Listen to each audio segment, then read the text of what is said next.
नमस्कार श्रोता बंधु। कृषि होउछि मानव समाज मूल आधार। एई कृषि को केंद्र करी आम देशर अर्थनीति, संस्कृति और परंपरा गढ़ी उठिछि। कृषक माने आमर अन्नदाता।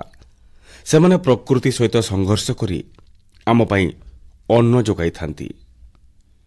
आकाशवाणी आज स्वतंत्र कार्यक्रम माटीरू सफलता कृषि को सुदृढ़, कृषकों को सशक्त, यहाँ पर एक आलोचना एवं केंद्र सरकार कृषि उन्नति पदक्षेप, नुआ प्रजुक्तिर चालन और कृषकों सशक्तिकरण ए विषय आम सहित कथा हेबापई आम सहित अछंती जड़े सामाजिक संगठक, कृषि संगठक, सचेतनता कर्मी श्री अशोक प्रधान महोदय। तेबे आपण को प्रथमे आमे स्टूडियो को स्वागत करूछु श्रीयुक्त प्रधान। धन्यवाद। कृषक होउछंती आम समाजर मेरुदंड कहले अत्युक्ति हेब नाही। तेबे वर्तमान चाषींकर निरापत्ता उपरे तांको सशक्त करबा पई जो सरकार को स्तर रे विभिन्न स्कीम गुड़ाक रही, जमीती कि आपनकर प्रधानमंत्री फसल बीमा योजना हैला, सरकार किसान क्रेडिट कार्ड हैला, डिजिटल एग्रीकल्चरल मिशन हैला, आत्मनिर्भर पल्स मिशन, प्रधानमंत्री धनधान्य कृषि योजना, एमती बहुत गुड़े योजना रही जहाँकि चाषी मानकू सशक्त करने को करा जायछि। तेबे कथा उठुछि जे चाषी माने एही स्कीम मानक उपरे ए जो सुविधा मिलुछि सरकारी स्तर रु ताहा उपरे से माने अवेयर अछंती, सचेतन अछंती आपनक मतरे? देखंतु भारत गोटे बहुत बड़ देश आउ से सबुठू जोटा बेसी गुरुत्वपूर्ण आम जो चाषी जदि आपण अनुपात देखिए माने खास करी क्षुद्र चाषी नाम मात्र चाषी सेटा बहुत बेसी। तो सेटा सेथिपई आम योजना जोटा भी होछि केमिति तांको पाखरे पहुँची पारिबो सेटा होछि सबुठू गुरुत्वपूर्ण कथा। आ से माने सेटा के अति जो माने भी आम योजना करुछे दिल्ली रे बसंतु, भुवनेश्वर बसंतु, सेटा को बहुत प्राधान्य देवा पड़े। आपण जो जो विषय रे कहउचंती मु से परिप्रेक्षी केतेटी कथा कहबा चाहूची जोटा केसीसी एंड किसान क्रेडिट कार्ड तार आवश्यकता कहीं पड़ला देश में 1998 मसीह इटा आरंभ है। तो चाष गोटे व्ययबहुल हो गलानी। तो सही समय रे ताको सुरक्षा चाषी जदि पैसा पाइब कौटी पाइब चाषर जदि से बिक्री बटा न करुछि जेतेबेले से खाली पैसा इन्वेस्ट करि जीवो तो केमती हेबो सेटा ताको के सहाय्य करिवो। तो सेति ई केसीसी रो प्रचलन है 98 मसीह और से परिप्रेक्षी रे चाषी को जेतेबेले आवश्यक पड़ुछि बहुत कम तार सबुतु बड़ दिग रहला से तार सुधर येटा बहुत कम से जोटा केसीसी होते 4% कि जितेबाला राज्य स्तर में आसूची हूँ तो बहुत राज्य से मिसेकी 1% 2% सीमित कर चाषी को तार माने तार सुरक्षा देवाई। तो यहाँ गोटे गुरुत्वपूर्ण कथा आम 3 लाख पर्यंत आपड़ से पाइपर सरकारी सहायता जोटा अच्छी आ 5 वर्ष धरिकी केसीसी को आपड़ जमीती हो पेमेंट करें पारे सेटा शतकड़ा सरकारी स्तर में जोटा केंद्र सरकार ये अच्छी 4 शतकड़ा समय विषय 7 शतकड़ा तक भी सेटा चलुची। तापर जोटा आउ गोटे आमर कथा आप उठेले एग्रीकल्चर इंफ्रास्ट्रक्चर फंड सेटा गुरुत्वपूर्ण आम पाई कारण यहाँ 2020 रे आसी केंद्र सरकार यहाँ गोटे मो हिसाब से गोटे बहुत भल योजना से बड़ कथा हूँ यहाँ जे आप चाषी तो बहुत कष्ट मस्ट जो आप कहते से संघर्ष तार सब संघर्ष किंतु जिते उत्पादन कर सारा तार सुरक्षा किए देव सेटा हूँ गोटे गुरुत्वपूर्ण कथा। सरकार बोधे यहाँ चिंता करी जो फंडटा से माने रेज कले सीटा गोटे गुरुत्वपूर्ण कथा हूँ जे प्रकृत में शीतल भंडार आवश्यकता रही देश में गोटे समय रे सरकार तांकर किछिटा थिला देश सारा किंतु आस्ते आस्ते सेटा आउ सरकार पाखरे भी रहिलाने आ सेटा आस्ते आस्ते हजिगला। तो शीतल भंडार है, गोदाम घर है, तो चाषी पाखरे तो सेतकी पैसा नहीं जे शीतल भंडार निजे करि परिबो, गोदाम घर निजे करि परिबो। तो चाषी बाध्य हो जाए। चाषी केमिति विपद रे पड़े देखंतु सेटा एते बाध्य हुए चाषी जे असमय से तार फसलटा को बिक्री करबा पड़े बहुत कम रेट। तो यहाँ गोटे मो हिसाब से सरकार गोटे बहुत भल योजना ଏଇଥିରେ ଆପଣ ଆଶ୍ଚର୍ଯ୍ୟ ହେଇଯିବେ ଯେ 2 କୋଟି ପର୍ଯ୍ୟନ୍ତ 2 କୋଟି ଟଙ୍କା ପର୍ଯ୍ୟନ୍ତ ସେଥିରେ ସବସିଡି ଅଛି, ସରକାର ଦେଇପାରିବେ। କିନ୍ତୁ ସେଟା ବ୍ୟକ୍ତି ବିଶେଷ ହେଇପାରେ, କୋଅପରେଟିଭ ହେଇପାରେ, ବହୁତ କଥା ଅଛି ସେ ଜାଗାରେ। ଆଉ ପରବର୍ତ୍ତୀ ସମୟରେ ବୋଧେ ଆପଣ କହୁଛନ୍ତି ଡିଜିଟାଲ ଏଗ୍ରିକଲଚର ମିଶନର କଥା, ଏଇଟା ବି ଗୋଟେ ବହୁତ ଭଲ ଯୋଜନା ମୋ ମତରେ। କାରଣ ବର୍ତ୍ତମାନ ଗୋଟେ ବୈଜ୍ଞାନିକ ପଦ୍ଧତିରେ ଯଦି ଆପଣ ଚାଷ କରିବେ ନାହିଁ, ତାର ମ୍ୟାପିଂ ଦରକାର ହେବ। ସେ ଡିଜିଟାଲ ଯେଉଁ ଡାଟା ଦରକାର ହେବ ଚାଷୀ ପାଇଁ, ସେଥିରେ ପାଣିର କ'ଣ ଆବଶ୍ୟକତା ଅଛି, ମାଟିର କ'ଣ ତାର ରହିଛି, ତାପରେ ତାର କ୍ଲାଇମେଟ୍ର କ'ଣ ରହିଛି, ପାଣିର ସ୍ଥିତି କ'ଣ ଅଛି, ଗୋଟେ ଗାଁ ବି ମ୍ୟାପିଂ ହେବ ଆଉ ସାଧାରଣ ଲୋକମାନଙ୍କର ବି ଏଇଠି ମ୍ୟାପିଂ ହେବ। ତ ସେଇଟା ପରବର୍ତ୍ତୀ ସମୟରେ ଯେତେବେଳେ ଯୋଜନାକୁ ଆସିବ, ସେ ଯୋଜନାରେ ଏଇଟାଙ୍କର ବହୁତ ବଡ଼ ଭୂମିକା ରହିବ। କାରଣ ଆପଣ ଏଇ ଯେଉଁ ଡାଟା ରହିବ, ସେ ଡାଟାକୁ ଚାଷୀକୁ ବହୁତ, ମୋତେ ତ ଖୁସି ଲାଗେ ଯେ ବର୍ତ୍ତମାନ ବହୁତ ଜାଗାରେ ଆମର ଏଇ ଡିଜିଟାଲ ଯେତେ ଚାଷୀମାନେ ଯେହେତୁ ବହୁତ ଜଣଙ୍କ ପାଖରେ ଅଛି, ସେମାନେ ଦୃଷ୍ଟି ଦେଉଛନ୍ତି, ଖାସ କରି ପାଣିପାଗ ଉପରେ ମୁଁ ଦେଖୁଛି ସେମାନେ କାଫି ସେଥିରେ ରୁଚି ନେଉଛନ୍ତି। ଆଉ ପରବର୍ତ୍ତୀ ସମୟ ହେଉଛି ଗୋଟେ ପଲ୍ସ ମିଶନ, ଡାଲି ଜାତୀୟ ଯେଉଁ କଥା ସରକାର ଚିନ୍ତା କରୁଛନ୍ତି ବର୍ତ୍ତମାନ, ଏଇଟା 2025ର ଗୋଟେ ମିଶନ ସରକାରଙ୍କ ତରଫରୁ। ଯେ ଭାରତ ଭଳିଆ ଗୋଟେ କୃଷି ପ୍ରଧାନ ଦେଶରେ ଯେତେବେଳେ ଆପଣଙ୍କ ପାଖରେ ହରଡ଼ ଡାଲି, ବିରି ଡାଲି ଆଉ ଖାସ କରି ମସୁର ଡାଲିର ଅଭାବ ରହିବ, ତ ମୁସ୍କିଲ କଥା ସେଟା। ତ ସେଇ ପରିପ୍ରେକ୍ଷୀରେ ସରକାର ଗୋଟେ ଯୋଜନା କଲେ, ତ ଏଥିରେ ଗୋଟେ 1000 କୋଟି ଟଙ୍କାର ଗୋଟେ ଇନଭେଷ୍ଟମେଣ୍ଟ କରିଛନ୍ତି। ଆଉ ସବୁଥିରୁ ବଡ଼ କଥା ଏଇ ଯୋଜନାର ଯେ ସେ କିଛିଟା ମାନେ ଯେଉଁଟା ରାଷ୍ଟ୍ରୀୟ ସ୍ତରରେ ଯେଉଁ କିଛିଟା ଅନୁଷ୍ଠାନ ରହିଛନ୍ତି, ସେମାନଙ୍କୁ ସେ ଦାୟିତ୍ୱ ଦେଇଛନ୍ତି, ଆପଣମାନେ ଇନସିଓର କରନ୍ତୁ ଯେଉଁଟା ଭାରତ ଭଳିଆ ଦେଶରେ ଆବଶ୍ୟକତା ରହିଛି, ଯେ ନାଫେଡ୍ ହେଲା, ତ ଆଉ ସଂସ୍ଥାମାନେ ବି ସେଇଥିରେ ରହିଛନ୍ତି, ଯେଉଁଥିରେ କି ଆପଣ ଚାଷୀଠୁ ଖାଲି ସଂଗ୍ରହ କରିବେ ନାହିଁ, କିଣା ବିକାରେ ବି ଚାଷୀକୁ ସାହାଯ୍ୟ କରନ୍ତୁ। ଆଉ ଏନସିଓର କରନ୍ତୁ ଯେତେବେଳେ ତାର ଉତ୍ପାଦନ ହେଉଛି ତାର ସୁରକ୍ଷା କେମିତି ଦେବେ। NACC ବି ଅଛି, ନାଫେଡ୍ ବି ଅଛି, ସମସ୍ତେ ସେଇଟାକେ ସରକାର ଦେଇଛନ୍ତି ଆଉ ତାଙ୍କୁ ସେ ଦାୟିତ୍ୱ ଦେଇଛନ୍ତି ଯେ ଆପଣମାନେ ଏଇଟାକୁ ନେଇକରି ସଚେତନ ହୁଅନ୍ତୁ। ଶେଷରେ ବର୍ତ୍ତମାନ ଯେଉଁଟା ଆସିଛି ସେଇଟା ହେଉଛି ଯେ ଏଇ ଜୁଲାଇ ମସିହାରେ ସରକାର ଏଇଟା କ୍ୟାବିନେଟ୍ ଏଇଟାକୁ ଆପ୍ରୁଭ୍ କରିଛନ୍ତି। ମୋତେ ଲାଗୁଛି ଏଇଟା ଗୋଟେ ବହୁତ ଭଲ ଯୋଜନା। ଭାରତ ଯେହେତୁ ବହୁତ ବଡ଼ ଦେଶ, ସମସ୍ତେ ପଞ୍ଜାବ ହେଇପାରିବେ ନା ହରିୟାଣା ହେଇପାରିବେ, ଏପରି ବହୁତ ଜିଲ୍ଲା ଅଛି ଆମ ପାଖରେ ଯେଉଁ ଜିଲ୍ଲା ଚାଷ ସେତେ ଉନ୍ନତ ହେଇପାରିନାହିଁ। ଚାଷୀମାନଙ୍କ ସ୍ଥିତି ସେଇଠି ଟିକେ ଆଗେଇ ନେବାକୁ ଯାଇ ସରକାର ଏଇଟା ଗୋଟେ ଯୋଜନା କରିଛନ୍ତି। ପ୍ରାୟ 100ଟା ଜିଲ୍ଲାକୁ ଗୋଟେ ପାଇଲଟ ପ୍ରୋଜେକ୍ଟ ହିସାବରେ ନେଇଛୁ, ଯେଉଁ ଜାଗାରେ ଚାଷ ଆଉ ଚାଷୀ ଟିକେ ପଛରେ ଅଛନ୍ତି। ଆଉ ଏଇଥିରେ ପ୍ରାୟ 24,000 କୋଟି ଟଙ୍କାର ଇନଭେଷ୍ଟମେଣ୍ଟ ଅଛି। ଆଉ 6 ବର୍ଷ ଧରିକିରି ଏଇ ଅଞ୍ଚଳକୁ କେମିତି ସ୍ପେଶିଆଲ ମିଶନ ଦ୍ୱାରା ତାକୁ ଆଗକୁ ନିଆଯାଇପାରିବ ସେ ନେଇକରି ସରକାର ଯୋଜନା କରୁଛି। ଦେଖନ୍ତୁ, କୃଷକମାନଙ୍କର ପ୍ରମୁଖ ବା ମୂଳ ସମସ୍ୟା ସବୁ କ'ଣ ରହିଛି? ଏଇଟା ବହୁତ ଗୁରୁତ୍ୱପୂର୍ଣ୍ଣ ପ୍ରଶ୍ନ ଆପଣଙ୍କ ପକ୍ଷରୁ। ମୁଁ କହିବି ସବୁଥିରୁ ବଡ଼ କଥା ହେଉଛି ବର୍ତ୍ତମାନ ଯେଉଁଟା ସାରା ପୃଥିବୀ ତାର ସମ୍ମୁଖୀନ ହେଉଛି, ଜଳବାୟୁ ପରିବର୍ତ୍ତନ। ଆଉ ତାର ଏତେ ଦୂରଗାମୀ ପରିଣାମ ରହିଛି, ତ ତାହା ଭାବି ହେଉନାହିଁ। କିନ୍ତୁ ବୋଧେ ଚାଷ ଚାଷୀ ପାଇଁ ସେଇଟା ସବୁଥିରୁ ବଡ଼ ଆହ୍ୱାନ ବର୍ତ୍ତମାନ। କାରଣ ଆପଣ କିଛି ବର୍ଷ ଭିତରେ ଦେଖିବେ ମାନେ ଏତେ ବ୍ୟାପକ ପରିବର୍ତ୍ତନ ଆସିଯାଇଛି ଯେ ଆମେ ବର୍ଷା ମାସରେ ବର୍ଷା ନାହିଁ, ମାନେ ଯେତେବେଳେ ଖରା ହେଉଛି ତାର ଏତେ ବେଶୀ ଗ୍ରୀଷ୍ମ ତାପ ରହୁଛି ଯେ ଚାଷ ପାଇଁ ସେଇଟା ବିଲକୁଲ ଉପଯୋଗୀ ହିଁ ନାହିଁ। ତା ସଙ୍ଗେ ସଙ୍ଗେ ଆଉ ଗୋଟେ କଥା ଯୋଡ଼ି ଯାଉଛି ସେଟା ମାନେ ଯେହେତୁ ନୂଆ ନୂଆ ରୋଗ ପୋକ ସୃଷ୍ଟି ହେଉଛନ୍ତି, ସେଇଟା ହୁଏତ ଚାଷୀକୁ ତଳାନ୍ତ କରିଦେଉଛି। ଆଉ ସେଇ ପରିପ୍ରେକ୍ଷୀରେ ଆମେ କିଛିଟା କଥା ମୁଁ କହିବି ଯେଉଁଟାକି ବର୍ତ୍ତମାନ ପାଇଁ ସାରା ଭାରତର ଚାଷୀମାନଙ୍କ ପାଇଁ ଗୋଟେ ବହୁତ ବଡ଼ ଆହ୍ୱାନ ଭଳିଆ ଦିଶୁଛି। ଆଉ ସେଇଟା ହେଉଛି ଯେ ପ୍ରକୃତରେ ଗୋଟେ ଚାଷୀ ଉତ୍ପାଦନ କରେ, ଦେଶକୁ ସେ ନିଶ୍ଚିତ ଭାବରେ ଖାଦ୍ୟ ଯୋଗାଏ, କିନ୍ତୁ ତାର ନିରାପତ୍ତା ବିଷୟରେ ବି ସମାଜକୁ ଚିନ୍ତା କରିବାକୁ ପଡ଼ିବ।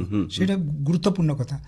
ଚାଷୀ ବର୍ତ୍ତମାନ ପରିସ୍ଥିତିରେ, ଆଗରୁ ଯଦି ଆପଣ ଦେଖୁଥିବେ ଯେ ସେ ସମୟରେ ଯେହେତୁ ଭାରତ ହଜାର ହଜାର ବର୍ଷ ଧରିକରି ଗୋଟେ ଆମେ ଯାହାକୁ ଆଜି କହୁଛୁ ଅର୍ଗାନିକ ଫାର୍ମିଂ, ଭାରତ ସବୁବେଳେ ଅର୍ଗାନିକ ୱେରେ ତାର ଫାର୍ମିଂ ହେଉଥିଲା। କିନ୍ତୁ ପରବର୍ତ୍ତୀ ସମୟରେ ଯେତେବେଳେ ଏଇଟା କୃଷିଟା ବହୁତ ବ୍ୟୟବହୁଳ ହୋଇଗଲା, ଏତେ ଖର୍ଚ୍ଚ ବଢ଼ିଗଲା ସେଥିରେ, ଆଉ ସେଥିରେ ଆମକୁ ଚାଷୀର ଆୟ କେମିତି ବୃଦ୍ଧି କରିବାକୁ ପଡ଼ିବ ସେଇଟା ହେଉଛି ସବୁଠୁ ବଡ଼ ଆହ୍ୱାନ। ଏତେ ବହୁଳ ହେଇଗଲା କୃଷିଟା, ତ ଚାଷୀ ଯଦି ତାର ଆୟ ହିଁ ପାଇବ ନାହିଁ, ସେ ଯଦି ତାର ପରିବାର ସେ ଚଳେଇବ କେମିତି, ତାର ନିଜର ସୁରକ୍ଷା ସେ କରିବ କେମିତି, ସେଇଟା ସବୁଠୁ ବଡ଼ ଆହ୍ୱାନ ମୋତେ ଲାଗୁଛି। ଦ୍ୱିତୀୟ କଥା ଯେଉଁଟା ବହୁତ ବଡ଼ କଥା ଘଟୁଛି ଯେ ଆମେ ଯେପରି ଭାବରେ ଅନ୍ଧାଧୁନିଆ ଏଇ ଯେଉଁ ମାନେ ରାସାୟନିକ ସାରର ପ୍ରୟୋଗ ଚାଲିଛି, ଆଉ ତା ସାଙ୍ଗେ ସାଙ୍ଗେ ସବୁଥିରୁ ଦୁର୍ଭାଗ୍ୟବଶତଃ ଯେତେ ଆପଣ ରାସାୟନିକ ସାର ପ୍ରୟୋଗ କରିବେ ସେତିକି ପେଷ୍ଟିସାଇଡ୍ ମଧ୍ୟ ଆପଣଙ୍କୁ ପ୍ରୟୋଗ କରିବାକୁ ପଡ଼ିବ, କାରଣ ଏଇସବୁ ରକ୍ଷା ପାଇଁ, ଏଇ ପୋକ ଜୋକମାନଙ୍କର ରକ୍ଷା ପାଇଁ, ଫସଲକୁ ବଞ୍ଚିବା ପାଇଁ। ତ ସେଇଟା ପ୍ରକୃତରେ ଚାଷୀ ପାଇଁ ଏଇଟା ଏତେ ବଡ଼ ଆହ୍ୱାନ ହେଇଗଲାଣି, ସେଥିପାଇଁ ଆମକୁ ଭାବିବାକୁ ପଡ଼ିବ ଯେ ଆମେ ପ୍ରକୃତରେ କରିବାକୁ କ'ଣ ଯାଉଛୁ। ତା ସଙ୍ଗେ ସଙ୍ଗେ ବର୍ତ୍ତମାନ ସମୟରେ ବଜାର ବ୍ୟବସ୍ଥା ତାହାକୁ ବହୁତ ମାନେ ଆମର ବିବିଧତା ଯଦି ଆଣୁଛୁ ଚାଷରେ, ତ ବଜାର ବ୍ୟବସ୍ଥାକୁ ବି ବହୁତ ସୁଦୃଢ଼ କରିବାକୁ ପଡ଼ିବ। ଆଉ ମୋତେ ଲାଗୁଛି ସବୁଥିରୁ ବଡ଼ କଥା ହେଉଛି ଯେଉଁଟା ହୁଏତ ଆପଣମାନେ ଭାବୁଥିବେ, ଗୋଟେ 50 ଦଶକରେ ଭାରତ ନାହିଁ ସାରା ପୃଥିବୀରେ ଗୋଟେ ଅସାଧାରଣ କଥା ଦେଖାଗଲା। ଯେତେ ବଡ଼ ଡ୍ୟାମ୍ ତିଆରି ହେଇଛି ପୃଥିବୀର ସବୁ 50 ଦଶକରେ ହେଇଛି, ସେ ଆମେରିକାରେ ହଉ, ଇଂଲଣ୍ଡରେ ହଉ, ଭାରତରେ ହଉ, କିନ୍ତୁ ପରବର୍ତ୍ତୀ ସମୟରେ ତାର ପରିବର୍ତ୍ତନ ଘଟୁଛି। ତ ସେଇ ପରିସ୍ଥିତିରେ ଆମକୁ କେମିତି ପାଣି, ସେଇଟା ସବୁଥିରୁ ଗୋଟେ ବଡ଼ ଶକ୍ତି ଚାଷୀ ପାଇଁ, ସେଇଟା କେମିତି ବଞ୍ଚିବାକୁ ପଡ଼ିବ, ସେ ପାଣିକୁ କେମିତି ଆପଣ ତାମାନେ ଚାଷୀ କେମିତି ଉପଯୋଗ କରିବ, ଛୋଟ ଛୋଟ ଡ୍ୟାମ୍ ଦରକାର, ଛୋଟ ଛୋଟ ଇଏ ଦରକାର, ସେ କଥା ବି ଗୋଟେ ପ୍ରଶ୍ନ ଆସିବ ଏଇ ପରିପ୍ରେକ୍ଷୀରେ। ତା ସାଙ୍ଗରେ ବି ବହୁତ ଏମିତି କଥା ଅଛି ଯାହାକି ଯଦି କହିବି ତ ସମସ୍ୟା ତ ଶହ ଶହ ଅଛି, କିନ୍ତୁ ମୋତେ ଲାଗୁଛି ବର୍ତ୍ତମାନ ପରିସ୍ଥିତିରେ ଏଇସବୁର ଯେଉଁ ଆହ୍ୱାନ ଅଛି ସେଇଟା ଚାଷୀ ଆଉ ଦେଶ ପାଇଁ ଦୁଇଙ୍କ ପାଇଁ ବହୁତ ଗୁରୁତ୍ୱପୂର୍ଣ୍ଣ। ବାସ୍ତବିକ ଭାବରେ ପ୍ରକୃତି ସହିତ ସଂଘର୍ଷ କରି କୃଷକ ଯିଏକି ଅନ୍ନଦାତା ଆମ ପାଇଁ, ତାଙ୍କର ବି ନିରାପତ୍ତା ଉପରେ ଆମେ ବି ଦୃଷ୍ଟି ଦେବା କଥା। ତେବେ ଏଇ ଯୋଉ ଫାର୍ମର ପ୍ରୋଡ୍ୟୁସର ଅର୍ଗାନାଇଜେସନ ବିଲକୁଲ ଏହାର ମାନେ ଉପକାରିତା କ'ଣ? ଏକ୍ଜାକ୍ଟଲି ଏଇଟା ଗୋଟେ ସରକାରଙ୍କ ଦ୍ୱାରା ଏଇଟା ଗୋଟେ ନୂଆ ମୁଁ ଦେଖିଛି। ଧରାଯାଉ ମୁଁ ଆମ ଅଞ୍ଚଳକୁ ଦେଖାଉଛି, ସନାତନପାଲି ଜୁଜୁମୁରା ବ୍ଲକର ସେମାନେ ମୂଳ କରିଥିଲେ ଏଇ ଯୋଜନାକୁ। ଆଉ ଆପଣ ଆଶ୍ଚର୍ଯ୍ୟ ହେବେ, ସେଇ ଗାଁଟା ହେଉଛି ଗୋଟେ ଫୁଲର ଗାଁ।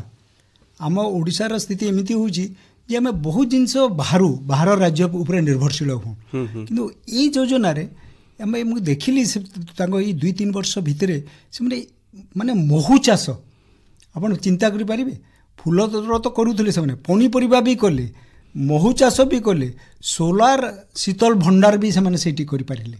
ତ ଏଇଟା ଗୋଟେ ଛୋଟ ଉପଲବ୍ଧି ନୁହେଁ। ଆମ କେନ୍ଦ୍ର ମନ୍ତ୍ରୀ ବାକି ସମସ୍ତେ ସେଟାକୁ ଯାଇକି ଯେତେବେଳେ ଦେଖୁଛନ୍ତି ସେମାନେ ନିଜେ ଆଶ୍ଚର୍ଯ୍ୟ, ଗୋଟେ ଗାଁରେ ଏଭଳିଆ ମିଶନ କେମିତି ଚାଲିପାରୁଛି। ପ୍ରକୃତରେ ଏ ପ୍ରକାର ଯୋଜନା ଗୋଟେ ଗୋଟେ ଉଦାହରଣ ଅନ୍ୟ ଯେଉଁ ଜିଲ୍ଲା ଅଛନ୍ତି ତାଙ୍କ ପାଇଁ। ତେବେ ଶ୍ରୀଯୁକ୍ତ ପ୍ରଧାନ ଆମକୁ କହିବେ, ଦେଖନ୍ତୁ ଏମିତି ବହୁତ ଗୁଡ଼ିଏ ରାଷ୍ଟ୍ର ଅଛନ୍ତି ଯେଉଁଠି ପାଣିର ତାଙ୍କର ଯେଉଁ ସୋର୍ସ ସେଟା ବହୁତ କମ୍ ଆକାରରେ ଥାଏ, ଲିମିଟେଡ୍ ଥାଏ। ଯେମିତି ଇସ୍ରାଏଲ ହେଲା, ସେମାନେ ଚାଷକୁ ନିଜ ପ୍ରଯୁକ୍ତି ବିଦ୍ୟା ବଳରେ ହଉ କି ନୂଆ ସ୍କିଲ୍ ଟେକ୍ନୋଲୋଜି ପ୍ରୟୋଗ କରିକରି ସେମାନେ ଚାଷକୁ ଏକ ଉନ୍ନତ ଶ୍ରେଣୀରେ ନେଇ ସାରିଛନ୍ତି। ତେବେ ଭାରତ ଭଳି ରାଷ୍ଟ୍ରରେ ଆମେ ସେଭଳିଆ ଯେଉଁ ଡିଜିଟାଲ ଫାର୍ମିଂର କଥା କହୁଥିଲେ କି ନୂଆ ଟେକ୍ନୋଲୋଜିକୁ ୟୁଜ୍ କରିକି ଆମେ ଚାଷ କରିବାର ଯେମିତି ବଢ଼େଇ ପାରିବା, ସେ ଉପରେ ଯଦି କିଛି ହେବ ଆମକୁ ଟିକେ କୁହନ୍ତୁ।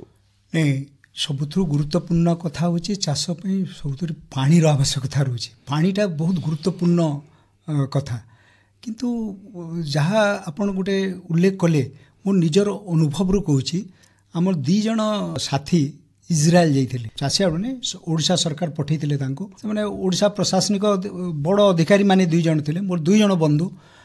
ସେଠି 6 ମାସ ରହିଲେ। ଏଇ କେମିତି ମାନେ ସେଟାକୁ ସେ କ'ଣ ଟେକ୍ନୋଲୋଜି କ'ଣ ବ୍ୟବହାର, କେମିତି ସେମାନେ ସେଟାକୁ ଚାଷକୁ ବଞ୍ଚଉଛନ୍ତି ସେ ଜାଗାରେ। ତ ସେଟା ଯେନ୍ ଅଧ୍ୟୟନ କରିକି ଆସିଲେ ସେମାନେ 6 ମାସ, କିନ୍ତୁ କଥା ହେଲା ଏଇଟା ଆମେ ଆଉ ସେଟାକୁ ଫଲୋ ଅପ୍ କରି ହେଲାନି ଓଡ଼ିଶାରେ। ଆଜି ଗୋଟେ କଥା ପଡ଼ୁଛି ଯେ ଡିପ୍ ଇରିଗେସନ୍, ସେ ତା ମାନେ କ'ଣ, ମାନେ ଆମେ ଯେତେବେଳେ ପାଣିର ବ୍ୟବହାର କରୁଛୁ ତ ସେଟା ଏମିତି ବ୍ୟବହାର ହେଉଛି ଯେ ମାନେ ଅଯଥାରେ ପାଣିର ବହୁତ ଖର୍ଚ୍ଚ ହେଇଯାଉଛି ସେ ଜାଗାରେ। ତ ସେଇଟା ସେଇ ପରିସ୍ଥିତିରେ ଆପଣ ଡିପ୍ ଇରିଗେସନ୍ର ମାନେଟା କ'ଣ, ଆପଣ ତାର ମୂଳକୁ କେମିତି ପାଣି ପହଞ୍ଚିବ ସେ ବ୍ୟବସ୍ଥା କରିବା କଥା। ରୁଟ୍କୁ କେମିତି ଯିବ, ବେସ୍ ରୁଟ୍ ତାର ଯେମିତି ମାନେ ଅପବ୍ୟୟ ହେବନି ପାଣିର। ଦ୍ୱିତୀୟ କଥା ରେନ୍ ହାର୍ଭେଷ୍ଟିଂର କଥା ବି ଆଜି ଆସୁଛି, ସେଟା କେମିତି ଆପଣ ସଞ୍ଚୟ କରି ସେଟା କରିବେ। କିନ୍ତୁ ଦ୍ୱିତୀୟ କଥା ଯେଉଁଟା ମୋତେ ଗୁରୁତ୍ୱପୂର୍ଣ୍ଣ ଲାଗେ, ମୋର ଜଣେ ବନ୍ଧୁ ଯାହାକୁ ଆମେ ଭାରତବର୍ଷରେ ୱାଟରମ୍ୟାନ୍ ଅଫ୍ ଇଣ୍ଡିଆ କହନ୍ତି, ରାଜେନ୍ଦ୍ର ଭାଇ ଗୋଟେ କଥା କହନ୍ତି ସବୁବେଳେ, ଯଦି ରାଜସ୍ଥାନ ଭଳିଆ ଗୋଟେ ଜାଗାରେ ସେ ଟ୍ରେଡିସନାଲ ମେଥଡ ନେଇକରି ସେ ପାଣିକୁ ଚାର୍ଜ କରିପାରିଲେ, ଯୋଉଟାକି ଟୋଟାଲ ମରୁଭୂମି, ଆଉ ତାର ମ୍ୟାକ୍ସିମମ୍ ଫସଲ ବିକ୍ରି ହେଲା ଆଜାଦପୁର ମଣ୍ଡି, ଯେଟା ଦେଶର ସବୁଥିରୁ ବଡ଼ ମଣ୍ଡି ଦିଲ୍ଲୀର। ତ ସେ ତାର କାହାଣୀ ସେ କହନ୍ତି, ସେ କହନ୍ତି ସେ ପେଟକୁ ମାନେ ସେ ଭୂମିରେ ଥିବା ପେଟକୁ କେମିତି ଆପଣ ରିଚାର୍ଜ କରିବେ, ଗର୍ଭକୁ, ହଁ ବାସ୍ ସେଟା କେମିତି ରିଚାର୍ଜ କରିବେ। ତା ସାଙ୍ଗେ ସାଙ୍ଗେ ମୁଁ ସମ୍ବଲପୁର କଥା କହୁଛି, ଆମର ଏଇ ସହରରେ କେତେ ବନ୍ଧ ଥିଲା, ସେଟା ଗୋଟେ ବନ୍ଧର ସହର ଥିଲା। ତ ସେଇ ପରିସ୍ଥିତିରେ ଆପଣଙ୍କୁ ଦେଖେଇବାକୁ ହେବ ଯେ ଆପଣ ସେଇଟାକୁ କେମିତି ଆମେ ସେଇ ଟ୍ରେଡିସନାଲ ମେଥଡ ସାଙ୍ଗେ ସାଙ୍ଗରେ ଏ ବୈଜ୍ଞାନିକ ଯେଉଁ ପଦ୍ଧତି ଅଛି ତାହାର ଗୋଟେ ସହଜ ଭାବରେ କେମିତି ତାର ଇଏ କରି ଆମେ ତାକୁ ଆଗକୁ ନେବା। କାରଣ ପୃଥିବୀରେ କୁହାଯାଉଛି ଆଗାମୀ ଦିନରେ ଯଦି କେବେ ଲଢ଼େଇ ହେବ ତୃତୀୟ ବିଶ୍ୱଯୁଦ୍ଧ, ସେଟା ପାଣି ପାଇଁ ହିଁ ହେବ। ତ ଏତେ ଗୁରୁତ୍ୱପୂର୍ଣ୍ଣ କଥାକୁ ଆମେ କେମିତି ଚାଷ କ୍ଷେତ୍ରରେ ପ୍ରୟୋଗ କରିବା, କେମିତି କରିବା। ଆଉ ତା ସାଙ୍ଗେ ସାଙ୍ଗେ ମୁଁ ଆଉ ଗୋଟେ ପ୍ରସ୍ତାବ ଦେବାକୁ ଚାହୁଁଛି ଯେ ଆଉ ବଡ଼ ଡ୍ୟାମ୍ରେ ତ ଆଉ ନାହିଁ, ସେଟା ଖତମ ହେଲା, କିନ୍ତୁ ଯେଉଁ ଛୋଟ ଛୋଟ ଆମ ଇଏ ଅଛି ତାହାକୁ କେମିତି ସେ ଛୋଟିଆ ପ୍ରୋଜେକ୍ଟ ମାନଙ୍କୁ ଚାଷୀର ହିତରେ ଲଗାଇ ପାରିବା ପାଣିକୁ ଇଏ କରିକିରି, ତ ସେଇଟା ଗୋଟେ ବଡ଼ ଉପଲବ୍ଧି ହେଇପାରିବ ମୋତେ ଲାଗୁଛି ସେମିତି। ଏହା ପୂର୍ବରୁ ତ ଆମେ ଆଲୋଚନା କରୁଥିଲେ, ଆପଣ ବି କିଛିଟା ଆମକୁ ସମ୍ୟକ ଧାରଣା ଦେଲେ। ଏ ଯେଉଁ ଅର୍ଗାନିକ ଫାର୍ମିଂ, ଏହା ଅର୍ଗାନିକ ଫାର୍ମିଂଟା ବର୍ତ୍ତମାନ ଆମର ଯେଉଁ ମାଟି ରହିଛି ତାହାକୁ କେମିତି ଆମେ ସୁରକ୍ଷା ଦେଇପାରିବା ଆଉ ଚାଷୀମାନଙ୍କୁ କିପରି ସୁରକ୍ଷା ଦେଇପାରିବା ଅର୍ଗାନିକ ଫାର୍ମିଂର ଜରିଆରେ? ଏ ଯେଉଁ ଜୈବିକ କୃଷି କହୁଛନ୍ତି, ପ୍ରକୃତରେ ଏଇଟା ଆମ ପାଇଁ ଏଇଟା ଗୋଟେ କିଛି ନୂଆ ଶବ୍ଦ ନୁହଁ। ଭାରତ 5000 ବର୍ଷ ଧରିକି ଏ ଜୈବିକ କୃଷି ହିଁ ହଉଥିଲା। ଆଜି ଆମେ ତାକୁ ଗୋଟେ ବାକ୍ୟ କରିଦେଲା ଅର୍ଗାନିକ ଫାର୍ମିଂ। ତ ସେଇ ଯେଉଁ କିନ୍ତୁ ଯେତେବେଳେ ଭାରତ ସ୍ୱାଧୀନ ହେଉଛି ସେହି ସମୟରେ ଆମର ସ୍ଥିତି ଏତେ ମୁସ୍କିଲ ଥିଲା ଯେ ଖାଦ୍ୟ ପଦାର୍ଥକୁ ଆମକୁ ଆମଦାନୀ କରିବାକୁ ପଡ଼ୁଥିଲା, ମାନେ ସେଇଟା ଏତେ ଭୟଙ୍କର ସ୍ଥିତି। ତ ସେଇ ପରିସ୍ଥିତିରେ ଯେତେବେଳେ ଆମେ ପଡ଼ିଲା, ଆମେ ଉତ୍ପାଦନ ନାଁରେ ସେଇଟା ଯେଉଁମାନେ ବି ଆମେ ନିଶ୍ଚିତ ଭାବରେ ପ୍ରଥମ ପ୍ରାୟୋରିଟି ତ ସେଇଟା ଥିଲା, ଦେଶକୁ ବଞ୍ଚାଇବାକୁ ପଡ଼ିବ, ଚାଷୀକୁ ବଞ୍ଚାଇବାକୁ ପଡ଼ିବ। ତ ସେଥିରେ ଯେଉଁ ଆସିଲା ଆମର ଯେଉଁ ସବୁଜ ବିପ୍ଳବ ଯାହା ବି ହଉ ସେ ସମୟରେ, କିନ୍ତୁ ତାର ପରବର୍ତ୍ତୀ ସମୟରେ କ'ଣ ଘଟିପାରେ ସେ ବିଷୟରେ ଟିକେ ଚିନ୍ତା କରିବା ଥିଲା। ଆପଣ ଶୁଣିଲେ ଆଶ୍ଚର୍ଯ୍ୟ ହେଇଯିବେ, ଆମକୁ ଡାକିଥିଲେ ଏସିଆ ମହାଦେଶରୁ ପ୍ରତ୍ୟେକ କଣ୍ଟିନେଣ୍ଟରୁ 2 ଜଣଙ୍କୁ ଡାକିଥିଲେ ସୁଇଜରଲ୍ୟାଣ୍ଡ। ତାଙ୍କର ଯେଉଁ ଉଦ୍ଦେଶ୍ୟ ଥିଲା ସେଇଟା ବହୁତ ମହତ୍ ଥିଲା। ସେମାନେ କହୁଥିଲେ ଯେ ଆପଣଙ୍କୁ ଯଦି ବଞ୍ଚିବାକୁ ହେବ ମାନବ ସମାଜକୁ, ତ ଆପଣମାନଙ୍କୁ ଗୋଟିଏ କଥା ଚିନ୍ତା କରିବାକୁ ପଡ଼ିବ ଯେ ଆପଣଙ୍କ ଯେଉଁ ବିହନ ଅଛି, ଦେଶୀ ବିହନ, ଆପଣ ତାହାକୁ ବଞ୍ଚେଇବାକୁ ପଡ଼ିବ। କାରଣ ତା ପାଖରେ ଯେଉଁ ବିବିଧତା ଅଛି, ଯାହା ଅଛି, ସେ ଯଦି ଆପଣ ସେଇଟା ବଞ୍ଚେଇ ପାରିବେ ନାହିଁ, ଆଉ ଆପଣ ଯଦି ଖାଲି ମାଟି ମାଟି କହିବେ ହେବନି। ସେ ବିହନର ବି ଗୋଟେ ଦିନ ଥିଲା। ମୁଁ ନିଜେ ଯାହା ମୋ ଇଏରେ ଦେଖୁଛି, ଓଡ଼ିଶାରେ 30,000 ଭେରାଇଟି ଖାଲି ଧାନ ଥିଲା। ଆଜି ଖାଇଛି ହାତ ଗଣତି ହେଇଗଲା। ଆମ କହିବା କଥା ହେଲା ଏଇଟା ଯେ ଆପଣ ଯଦି ମାଟିର ସ୍ୱାସ୍ଥ୍ୟ କଥା ଭାବିବେ, ଆପଣ ବିହନ କଥା ବି ଭାବିବାକୁ ପଡ଼ିବ। କାରଣ ସେଇ ବିହନ ଏମିତି ଥିଲା ଯେ ପ୍ରବଳ ବର୍ଷାର ବି ସମ୍ମୁଖୀନ ହେଇପାରୁଥିଲା, ଆଉ ମରୁଡ଼ି ପରିସ୍ଥିତିରେ ବି ଆମକୁ ବଞ୍ଚିକରି ରଖିପାରୁଥିଲା। ତ ଆପଣ ଏଥିରେ ବହୁତ ଚିନ୍ତାର କଥା। ବର୍ତ୍ତମାନ ସେଇ କଥା ଉପରେ ଆମେ ବହୁତ ଗୁରୁତ୍ୱ ଦେବାର ଉଚିତ ମୋର ମତରେ। କାରଣ ବର୍ତ୍ତମାନ ଓଡ଼ିଶାର ଯେଉଁ ସ୍ଥିତି, ଖାସ କରି ଆମ ଜିଲ୍ଲାରେ, ଆମେ ପଞ୍ଜାବ ହରିୟାଣାକୁ ଉଦାହରଣ ଦେବାନି। ପଞ୍ଜାବ ତ ଲେଖି ସାରିଲାନି, ଦେଶ ଯଦି ମୋ ଉପରେ ନିର୍ଭର କରୁଛି ଖାଦ୍ୟ ପାଇଁ, ତ ଆଉ କରିବା କଥା ନୁହଁ। ତ ମୋ ମତରେ ନିଶ୍ଚିତ ଭାବରେ ଯେହେତୁ ଚାଷୀମାନଙ୍କୁ ଆମେ ଆହ୍ୱାନ କରିବା, ମାଟିକୁ ବଞ୍ଚେଇବାର ଅଛି, ଲୋକଙ୍କର ସ୍ୱାସ୍ଥ୍ୟ ଦେଖିବାର ଅଛି, ଆଉ ବିହନକୁ ବି ବଞ୍ଚେଇବାର ଅଛି। ତ ଏଇ 3 ଜଣଙ୍କୁ କେମିତି କରାଯାଇପାରିବ, ସରକାର ନିଶ୍ଚିତ ଭାବରେ ଏଥିରେ ଗଭୀର ହିସାବରେ ଚିନ୍ତା କରୁଛନ୍ତି, କିନ୍ତୁ ତାଙ୍କୁ ଆହୁରି ମାନେ ସକ୍ରିୟ ହେବାକୁ ପଡ଼ିବ। ନହେଲେ ଆଗାମୀ ଦିନରେ ହୁଏତ ସମସ୍ତଙ୍କ ପାଇଁ ଏଇଟା ଗୋଟେ ବହୁତ ବଡ଼ ଆହ୍ୱାନ ହେଇକରି ଠିଆ ହେଇଯିବ। ବାସ୍ତବିକ ଆଗାମୀ ପିଢ଼ି ପାଇଁ ଯଦି ଚିନ୍ତା କରିବା, ତ ସବୁ ଭିତରେ ସମନ୍ୱୟ ନିହାତି ଦରକାର। ତେବେ ଶ୍ରୀଯୁକ୍ତ ପ୍ରଧାନ ଆପଣ ଗାଁ ଗାଁ ବୁଲି ବିଭିନ୍ନ ଅପହଞ୍ଚ ଇଲାକାକୁ ବି ଯାଇ ଆପଣ କୃଷକମାନଙ୍କ ପାଇଁ କୃଷି ପାଇଁ ସଚେତନତା ସୃଷ୍ଟି କରୁଛନ୍ତି। ତେବେ ଏକ୍ସପିରିଏନ୍ସ ନିଜର କିଛି ଆମ ସହିତ ଆପଣ ଚାହୁଁଛନ୍ତି ବାଣ୍ଟିବା ପାଇଁ? ବିଲକୁଲ ବିଲକୁଲ, ଏଇଟା ସବୁଥିରୁ ବୋଧେ ମୋତେ ସବୁଥିରୁ ଗୁରୁତ୍ୱପୂର୍ଣ୍ଣ କଥା ଲାଗିଲା ଯେ ପ୍ରକୃତରେ ଆମେ ଖାଲି ଯଦି କହୁଥିବା ହେବନି, ତାକୁ ଆମକୁ ଉଦାହରଣ ସ୍ୱରୂପ ଦେଖାଇବାକୁ ହେବ ଯେ ପ୍ରକୃତରେ ଏଇଟା ସମ୍ଭବ ହେଇପାରେ ବୋଲିକରି, ଯେଉଁଟା ଅସମ୍ଭବ ମନେ ହେଉଥିଲା। ମୁଁ ଏମିତି କିଛି ଗାଁରୁ ଦେଖିଲି ଯେଉଁଟା ବହୁତ ଇଣ୍ଟେରିୟର ପକେଟ୍ର ଗାଁ ସେମାନେ ମାନେ ଗୋଟିଏ ଚାଷୀ ଧରାଯାଉ ନାଗପୁରର ସାନ୍ତରା ତାଙ୍କ ଇଏରେ ଅଛି, ତାଙ୍କ ଫିଲ୍ଡରେ, ଯେଉଁଟା ଆମେ ଭାବୁଛୁ ସମ୍ଭବ ନୁହଁ ବୋଲିକରି, ସେଇ ଫିଲ୍ଡରେ ବି ମୁଁ ଦେଖିଲି ସେ ଏମିତି ଉନ୍ନତ ମାନର ପାଣିର ଇଏ କରୁଛନ୍ତି ଆଉ ଯାବତୀୟ ଜିନିଷ, ଏମିତି ଜିନିଷ ଯେଉଁଟାକି ଆମେ ଭାବୁଛୁ ଯେ ଓଡ଼ିଶାରେ ସମ୍ଭବ ନୁହେଁ। ସବୁ ଜାଗାରେ ସବୁ କିଛି ସମ୍ଭବ, କିନ୍ତୁ ସେଥିପାଇଁ ଆପଣଙ୍କୁ ଇନୋଭେଟିଭ୍ ଇଏ କରିବାକୁ, ଗୋଟେ ଚାଷୀ ହେବା ପାଇଁ ବେଶୀ ପାଠପଢ଼ା ଦରକାର ନାହିଁ, କିନ୍ତୁ ଯାହା ଦରକାର ଗୋଟେ ଚାଷୀ ପାଇଁ ସେ ମାଟିକୁ ବୁଝିବା କଥା, ସବୁକିଛି ତାର ଅଧ୍ୟୟନ ଦରକାର, ଆଉ ତା ସାଙ୍ଗେ ପ୍ରୟୋଗ ବି ଦରକାର, ସେ ସୁଯୋଗଟା ବି ତା ପାଖରେ ରହିବା ଉଚିତ। ତେବେ ଭବିଷ୍ୟତର କୃଷି ପାଇଁ ଆପଣ କ'ଣ ପରାମର୍ଶ ଦେବେ? ମୁଁ ଯେଉଁଟା ମୋତେ ଲାଗୁଛି ବହୁତ ଗୁରୁତ୍ୱପୂର୍ଣ୍ଣ ଘଟଣା ଘଟିବାକୁ ଯାଉଛି ଭାରତ କ୍ଷେତ୍ରରେ ମଧ୍ୟ ଆଉ ପୃଥିବୀ କ୍ଷେତ୍ରରେ ମଧ୍ୟ, ସେଇଟା ହେଉଛି ଯେ ଆମକୁ ଯଦି ଚାଷକୁ ବଞ୍ଚାଇବାକୁ ହେବ 2-3ଟା କଥା ଉପରେ ବହୁତ ଗୁରୁତ୍ୱ ଦେଇକି ଚିନ୍ତା କରିବାକୁ ପଡ଼ିବ। ସରକାରଙ୍କ ନୀତିର ବି ପରିବର୍ତ୍ତନ ଦରକାର, ଯେଉଁମାନେ ନୀତି ମାନେ ତିଆରି କରୁଛନ୍ତି ସେମାନେ ବି ଏଇଟାର ବି ଗମ୍ଭୀର ହିସାବରେ ଭାବିବା କଥା। ମୋତେ ଲାଗୁଛି ଯେଉଁଟା ଗୁରୁତ୍ୱପୂର୍ଣ୍ଣ ହେବ ଆମ ପାଇଁ ଆଗାମୀ ପିଢ଼ିରେ, ଏ ଯେଉଁଟା ପ୍ରଥମରୁ ମୁଁ କହିସାରିଛି, এই ଜଳବାୟୁ ପରିବର୍ତ୍ତନକୁ ନେଇକରି ଯେଉଁ ପ୍ରକାର ଗୋଟେ ସୃଷ୍ଟି ହେବାକୁ ଯାଉଛି ହେଇସାରିଲାଣି, ତ ତାହାକୁ କେମିତି ଆମେ ମାନେ ଇଏ କରିପାରିବା। ସବୁଥିରୁ ବଡ଼ କଥା ହେଉଛି ଯେ ସରକାର ତ ଯାହା କରିବେ କରିବେ, କିନ୍ତୁ ଚାଷୀ ଆଉ ଯେଉଁ ବୁଦ୍ଧିଜୀବୀ ଇଏ ଅଛନ୍ତି ସମସ୍ତଙ୍କୁ ଗୋଟେ ଏକ ହେଇକରି ଗୋଟେ ବାର୍ତ୍ତା କହିଯିବ। ମୁଁ ଏବେ ଗୋଟେ ସାଧାରଣ କଥାଟେ କହୁଛି, GM ଫୁଡ୍ସ ଆପଣ ଶୁଣିଥିବେ। ସେ GM ଫୁଡ୍ସ ମାନେ କ'ଣ?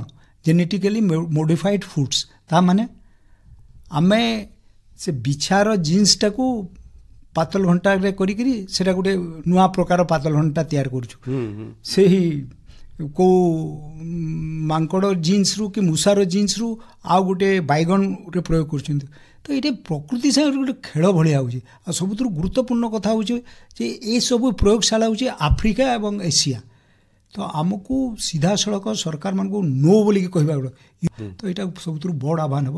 ଆହୁରି ବହୁତ କଥା ଅଛି, କିନ୍ତୁ ମୋତେ ଲାଗୁଛି ସବୁଥିରୁ ବଡ଼ କଥା ଯେ ଚାଷୀମାନେ ଏହି ପରିପ୍ରେକ୍ଷୀରେ ନିଜେ ସଚେତନ ହୁଅନ୍ତୁ। ଯଦି ଆମେ ନିରାପତ୍ତା ଆମ ନିଜ ରଖିବାର ଅଛି, ଦେଶର ନିରାପତ୍ତା ରଖିବାର ଅଛି, ତ ଖାଦ୍ୟ ସବୁଥିରୁ ବଡ଼ ଉପାଦାନ। ତ ତାର ସୁରକ୍ଷା ସମାଜର ବି ଗୋଟେ ନିଶ୍ଚିତ ଭାବରେ ତାର ବି କର୍ତ୍ତବ୍ୟ ହେବା କଥା। 2047 ସୁଦ୍ଧା ଭାରତକୁ ଏକ ବିକଶିତ ରାଷ୍ଟ୍ରରେ ପରିବର୍ତ୍ତନ କରିବା ପାଇଁ ଲକ୍ଷ୍ୟ ରଖାଯାଇଛି। ତେବେ ଏହି ବିକଶିତ ରାଷ୍ଟ୍ର ଗଠନ କରିବାରେ କୃଷକ ଏବଂ କୃଷିର ଯେଉଁ ଅବଦାନ, ଯେଉଁ ଭୂମିକା, ଆପଣ ତାହାକୁ କେଉଁ ଢଙ୍ଗରେ ଦେଖୁଛନ୍ତି? ମୁଁ ଗୋଟିଏ କଥା କହିବି ଏଇଥିରେ, ଗୋଟେ ସାଧାରଣ କଥା, ଯେଉଁମାନେ ନୀତି ପ୍ରଣୟନ କରୁଛନ୍ତି ସେ ବିଷୟରେ ଆମକୁ ବିଶେଷ କିଛି ଟିପ୍ପଣୀ ଦେବା ନାହିଁ, ସେ ଦିଲ୍ଲୀରେ ରୁହନ୍ତୁ ଭୁବନେଶ୍ୱର ରୁହନ୍ତୁ, କିନ୍ତୁ ଗୋଟିଏ କଥା, ଆପଣ ଚାଷୀର ଫିଡବ୍ୟାକ୍ କାହିଁକି ନେଉନାହାନ୍ତି? ବହୁତ କ୍ଷେତ୍ରରେ ଯଦି ଚାଷୀରୁ ଫିଡବ୍ୟାକ୍ ନେବେ ନାହିଁ, ତୃଣମୂଳ ସ୍ତରରେ ଯେଉଁ ସମସ୍ୟା ରହିଛି ସେଟା କେମିତି ଜାଣିବେ ଆପଣ? କ'ଣ ସମସ୍ୟା? ପାଣିର ସମସ୍ୟା କ'ଣ, ବିହନର ସମସ୍ୟା କ'ଣ, ତାର ବଜାରର ସମସ୍ୟା କ'ଣ, ଜଳବାୟୁର ସମସ୍ୟା କ'ଣ, କେମିତି ଜାଣିବେ ଆପଣ? ତ ମୋତେ ଲାଗେ ଚାଷୀ ପଢ଼ା ଲେଖା ତ ଗୋଟେ କମ୍ ହେଇପାରେ, କିନ୍ତୁ ମୁଁ ସବୁବେଳେ ମାନେ ଯେ ପ୍ରତ୍ୟେକ ଚାଷୀ ମାନେ ବଡ଼ ବୈଜ୍ଞାନିକ କୃଷି ବିଜ୍ଞାନୀ ଆଉ କେହି ନାହାନ୍ତି। ଆମେ ସେଇ ମାନସିକତାକୁ ଯିବାକୁ ପଡ଼ିବ। ଆଉ ସେ ଯଦି ଚାଷୀ ପାଖରେ ଡାୟଲଗ୍ କରିବେ ତାହେଲେ ଯାଇକରି ଆପଣ ତାର ଗୋଟେ ବହୁତ ଭଲ, ଆପଣ ଯେଉଁ କଥା କହୁଛନ୍ତି ସେ ସ୍ୱପ୍ନଟା ସାକାର ହେଇଯିବ। ଶ୍ରୀଯୁକ୍ତ ପ୍ରଧାନ, ଆପଣ ଦିଲ୍ଲୀ ୟୁନିଭର୍ସିଟିରୁ ପାସ୍ ଆଉଟ୍, ସେଠି ଆପଣ ପାଠ ପଢ଼ିଛନ୍ତି, ତାପରେ ଆପଣ ଆସି କୌଣସି ସରକାରୀ ଚାକିରି ନୌକରି ନ କରି ଜଣେ ସାମାଜିକ କର୍ମୀ ଭାବରେ କୃଷକଙ୍କ ସ୍ୱାର୍ଥ ପାଇଁ, କୃଷିର ସ୍ୱାର୍ଥ ପାଇଁ ଆପଣ ସବୁବେଳେ ସଦାସର୍ବଦା ଆଗରେ ରହିଛନ୍ତି।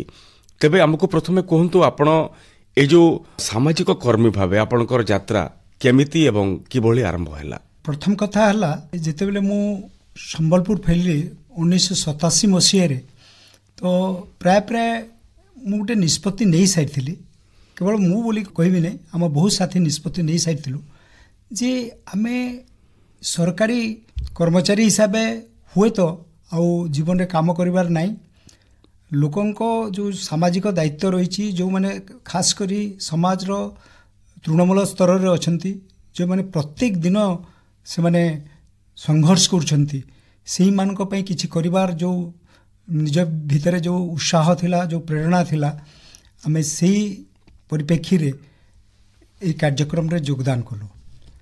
ଆଉ ବିଶେଷ କରି ମୁଁ କହିବି, ମୁଁ ଯେହେତୁ ଜଣେ ଏଥଲେଟ୍ସ ବି ଥିଲି, କଲଚରାଲ ଆକ୍ଟିଭିଷ୍ଟ ମଧ୍ୟ ଥିଲି, ତ ବିଭିନ୍ନ କ୍ଷେତ୍ରରେ ଯେହେତୁ ଥିଲା, ବ୍ଲଡ୍ ଡୋନେସନ୍ ଅର୍ଗାନାଇଜେସନ୍ ହଉ କି ଆଇ ଡୋନେସନ୍ ଅର୍ଗାନାଇଜେସନ୍ ହଉ, ସବୁଥିରେ କିଛି କିଛି କାମ କରିବାର ସୁଯୋଗ ବି ପୂର୍ବରୁ ଥିଲା। ତ ସେଇ ପରିପ୍ରେକ୍ଷୀରେ ଯେତେବେଳେ ଆମେ ପହଞ୍ଚିଲୁ, ତ ମୋତେ ଲାଗିଲା ଗୋଟିଏ ସମୟରେ ଭାରତ ଋଷିମୁନିମାନଙ୍କର ଦେଶ ଥିଲା। ଆଉ ସେଇ ସମୟରେ ଆମର ଜଙ୍ଗଲ, ଯେତେବେଳେ ଆପଣ ଇତିହାସ ପଢ଼ିବେ ଦେଖିବେ ଆମର ଯେଉଁ କାହାଣୀ ଆସେ, ସେଠି ସବୁବେଳେ ଆମର ବୃକ୍ଷ, ପାହାଡ଼, ନଦୀ ଏଇଥିରେ ଥିଲା, ପ୍ରକୃତିର କଥା, ଏକ୍ଜାକ୍ଟଲି ପ୍ରକୃତିର କଥା ଥିଲା। ଆଉ ସେଇ ସମୟରେ ମୁଁ ଯେତେବେଳେ ପ୍ରଥମ ପହଞ୍ଚିଲି 87 ମସିହାରେ, ପ୍ରଥମ ଜିନିଷ କଲି ଯେଉଁଟା ଆମର ୱେଷ୍ଟଲ୍ୟାଣ୍ଡ ଥିଲା, ସେଇ ଜାଗାରେ ପ୍ରାୟ 10,000 ଗଛ ଆମେ ଲଗେଇଲୁ। ତ ତାପରେ ଯାତ୍ରା ଆରମ୍ଭ ହେଲା ବିଭିନ୍ନ କ୍ଷେତ୍ରରେ।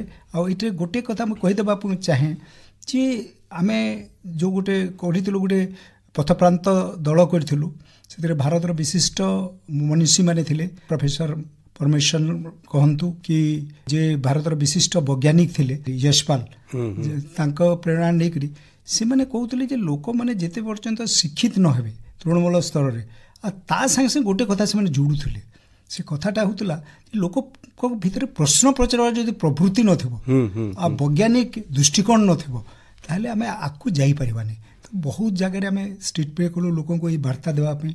ଆଉ ସେଇଟା ପରବର୍ତ୍ତୀ ସମୟରେ ଆମର ଯେତେବେଳେ କୃଷକ ସଂଗଠନ ଆସୁଛି, ଚାଷୀମାନଙ୍କ ସାଙ୍ଗେ ଡାୟଲଗ୍ ଆସୁଛି, ସେଇଟା ବହୁତ ସାହାଯ୍ୟ କଲା। ସେ ଯାହା ହେଉ ଶ୍ରୀଯୁକ୍ତ ପ୍ରଧାନ, କୃଷି ହେଉଛି ଆମ ଦେଶର ଅର୍ଥନୀତିର ମୂଳ ଆଧାର ଓ କୃଷକମାନେ ହେଲେ ଆମ ପ୍ରଗତି ରଥର ସାରଥୀ। କୃଷକ ବିନା, କୃଷି ବିନା ଆମ ସମାଜର ପରିକଳ୍ପନା କରିହେବ ନାହିଁ। ତେବେ ଆପଣଙ୍କର କଥାରୁ ଆମେ ଜାଣିଲୁ କୃଷକଙ୍କ ସଶକ୍ତିକରଣ ପାଇଁ ସରକାରୀ ଯୋଜନା, ପ୍ରଯୁକ୍ତି ଓ ସଚେତନତା, ଏହି ତିନୋଟି ହେଉଛି ମୂଳମନ୍ତ୍ର। ମାଟିରୁ ସଫଳତା, କୃଷିକୁ ସୁଦୃଢ଼, କୃଷକଙ୍କୁ ସଶକ୍ତ।